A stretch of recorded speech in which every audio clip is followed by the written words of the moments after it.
The Ace family must be starving for content because they're creating fake stories at their children's expense. It also looks like they're running from their problems and their failures. So let's get into it. You may be surprised, but I don't hate the Ace family. What I do hate is YouTube family channels. These channels exploiting their children for financial gain and putting them in vulnerable and compromising situations. I mean, these kids are going to grow up one day and realize that their entire identity has already been established online from when they were a child. There's a few stories we're going to be talking about in today's video, but I have to give a shout out to this creator named August the Duck because he made a video about one of the Ace family's recent videos and he's breaking it down. So lately, the family has been posting a lot because it's Vlogmas season, which is a time where a lot of creators post a lot of vlogs because the ad revenue is more, because it costs more during the holidays for advertisers to put ads on videos, so they try to really cash in. And there's this story they're telling about their daughter being kidnapped, and the way they're telling this story just doesn't make sense. So why are they lying about this? At first, it was just a chill day at home. Supposedly, Austin came in asking if anyone wanted Jamba Juice, and everything went chaotic after that. And we all looked at each other. We're like, "No, I don't want Jamba Juice." And Lele was like, "I want Jamba Juice." And so they ended up going with Austin. So Steele and Alea went with Austin to Jamba Juice. In that moment that he walked in and asked if we wanted Jamba Juice, Yesenia, who's our good family friend, walks in and she's like, "Hey, have you seen Elle and Janelle?" And I was like, "I think they're in a theater room. I just saw them there." And she's like, No, they're not there." She's like, "Oh, they're probably playing hide and go seek." So their daughter Elle has a friend Janelle over. They're hanging out and then they go missing. The hide and seek part's a little bit confusing because who were they playing hide and seek with? If it's two children, then don't they just play with each other? So one is trying to look for the other. It wouldn't make sense if the two were actually hiding at the same time. Now keep this timeline in mind because it seems like Austin came home, asked them if they wanted Jamba Juice, left, and then he was back like right away, which doesn't make sense in LA because it takes forever to get anywhere. Even just a mile away can take you, sometimes 20-30 minutes. Yeah, but I know, like, internally, like, I guess as a mom, I just knew they weren't playing hide. I knew Elle wasn't playing hide and go seek at that moment. For whatever reason, like, I just knew. So at that moment, 10 to 15 minutes pass by and Yesenia walks back in the room. She's like, "Hey, like, I can't find them. Like, they're really hiding. Like, I can't find them." And I was like, "Did you look outside?" She's like, yeah, I did, but like, it's getting cold and I know they're wearing shorts." Then I stood up and I did the biggest yell over the railing and I was like, "Elle, where are you? Come up here right now."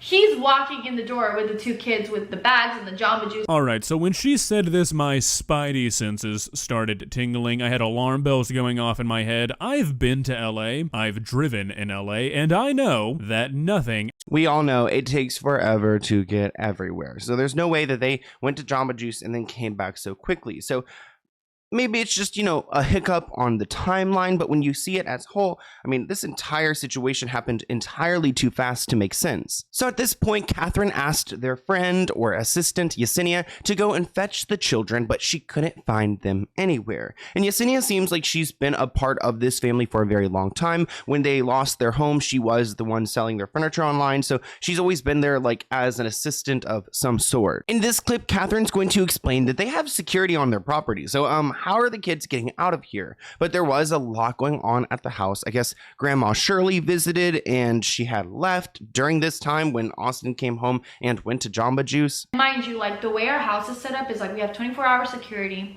We have a gate, like a big gate at the front. We knew both of our neighbors on both sides, but we didn't know the neighbor behind us. So I run outside to the front door in my socks and I go to my security guard and I go, "Hey, have you seen the girls?" He goes, "No, what do you mean?" He's like, "The only person that I've seen in the last hour is Shirley and she just drove away like 30 minutes ago, 20 minutes ago." And he goes, "And when she drove away, I opened the gate and I closed." So as the Ace family tell the story, they are freaking out. They just talked to security. They haven't seen the girls. Where are the children? And I guess Elle has a phone, so they started messaging Elle, sending voice memos. They explained that actually like someone was listening to the voice memo but not replying. So they're seeing that their daughter has this phone, receiving the text messages, listening to the voice memos, and they even mentioned that the location is turned off. So it's all like really sketchy. I'd be like, wait, what the? I mean, is my child being kidnapped? Because even how does Elle know how to do all this on the phone and how to coordinate her escape? Oh my gosh, can you imagine if Elle is like trying to escape the Ace family? I mean, like, she's a child at this point, but like it reminds me of like Escaping Amish, like the TV shows. Like one day there's going to be one for these like YouTube family kids. Austin talks about how he was considering taking his gun to the neighbor's house because that's a great idea. And then they start talking about how they were calling the phone, but nobody was answering. But when they send voice messages like over text to the kid, somebody was listening to them, but they didn't know who, and that the location of the kid's phone was off, so they couldn't track the phone. Just a whole lot of talk about how they couldn't find them and how all this stuff with the phone was making them think that they actually got kidnapped. So then Shirley calls back. Okay, so then Shirley calls back within like... Why does it almost seem like they're trying to figure out this story in the moment? 2 minutes of her hanging up, right? So she calls within 2 minutes and she goes, "You will not believe this. I am so upset right now. I can't believe this is happening. The girls are in my trunk." So Grandma Shirley is furious because she realizes the two girls are in her trunk. She drove away like what? I feel like Catherine said like 20 minutes ago, and then they called her, and then 2 minutes after. So Shirley had gone away. She went to a gas station. I guess she opened her trunk for whatever reason and discovered the girls were there, which is great. I mean, the children are safe, but the logistics of this story do not pan out. And that's why I'm so appreciative of this video, because this guy, there's about a minute where he just really explains how this doesn't work, and we're gonna react to that together. So let's walk through this. Let's walk through how I'm picturing this in my head. So we've got these two kids playing hide and seek with nobody. They're hiding together from nobody, and they manage to get into the trunk of a car without anybody noticing. I want you guys to think about how Austin was recounting where the car was. First, he says at the front of the house. He kind of pauses for a second and says in the garage, basically, and then says in the garage. I think he was remembering where his grandmother usually parks, and that's in the front of the house, and then realized that wouldn't make any sense because of the security. So for this to have happened, these two would have had to get the keys from the grandmother without anybody noticing, walk to the car, evade security, open the trunk without the security guard noticing, go back inside without the security guard noticing, return the keys without anybody noticing, go out again without the security guard seeing, and then get in the trunk. Then the grandma had to load her luggage not in the trunk, because keep in mind she was staying the night at the house, so she would have had something. They even talk about her collecting her bags. Put those in the back seat, then drive off without the kids making a noise or giggling or anything because they're in a moving car, not hear the phone ringing, not hear the voice messages going off, which I went and tested, and you can, at least in my car. And then, based off these phone calls, be stuck in heavy traffic in LA, and then in 2 minutes, make it to a gas station, and for some reason, while you're getting gas, open your trunk. I don't know about you guys, but all of that happening seems a bit too hard to believe for me. I mean, from nobody seeing the kids go outside for the phone tracking being off for some reason, and then why you'd open your trunk while getting gas. None of the times make sense. Everything happened way too quickly as they're acknowledging that they keep getting stuck in LA traffic. I mean, nothing makes sense. So why lie? Why lie? Comment below. Why would they lie? Is it just for content? Did they have like a moment of like this scare where like Elle and her friend were like, you know, missing for a little bit, but it was like so much less intense and they had to like really bolster it for like a video? I just don't understand why lie about this, because it clearly doesn't make sense, and it seems like they're making up this story like as they go. If you're gonna go and make up a story, at least get your guys' script down like beforehand so that it makes sense and there's some type of timeline, because if they were being interrogated like about this in this video, then they would have like their entire storyline would have fallen apart. But last time I talked to you guys, there was a fellow YouTuber named Jarvis who was suing the Ace family. Well, he's trying to sue them. He's having a hard time serving them. Someone posted on LSA that the person who is supposed to serve the lawsuit has gone to their new rental house a few times. At one point on December 12th, they spotted Catherine McBroom leaving the house and getting into a red Tesla in the driveway. Catherine refused to identify herself, but got served with Austin's legal papers anyways. Can you imagine how she was served? Like, this person was asking, like, did they throw the paper at her? Was she, not trying to accept it? I mean, getting served a lawsuit is really scary, and it's honestly nothing to joke about, but girl, they were hiding. I mean, there was a few times they came trying to find these people and couldn't, and when they did, Catherine was served. She was also served in a red Tesla, which makes me think that they've wrapped their Tesla for whatever reason. Seems like an expense that, like, why would they do this? Like, why would you go and wrap your car? That's so expensive. Like, there's literally no reason, especially when these people still haven't been paid, like that one fighter. But as I was on LSA, I found someone bring up their goals, the Ace family's goals from last year to this year. And I just want to read through them because I think this is so ridiculous. Thank you to everyone who put this together, because what? I believe in grit. If you guys do not know what grit is, go and look it up. It changed my life when I learned about it in college. It's just a way to think about goals and achieving goals. I set goals every 3 or 4 months, and I ultimately achieved those goals. But you got to have grit. It can't be like a New Year's resolution, because it seems like the Ace family created these resolutions, and did they follow through? Let's go through the list. Austin claimed he wanted to embarrass Gibb and beat him in the ring. In reality, Austin lost. He also said he wanted to retire KSI from boxing, but KSI was laughing at how bad Austin was when he was fighting.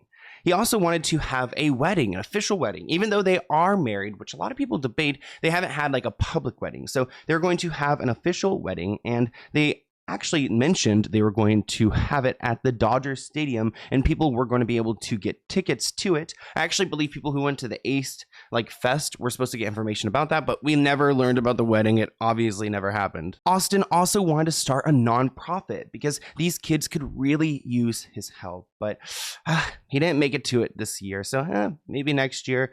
Maybe 2024. And finally, he said he wanted to take his family to Dubai, but instead he has moved them around to different homes because they can't keep one, which is so sad. The kids do not deserve any of this, especially the online stuff. It just drives me crazy. I hope they're putting some money away for the kids, because if they're not, that is straight up wrong. As far as Catherine, she supposedly wanted to stop eating meat entirely.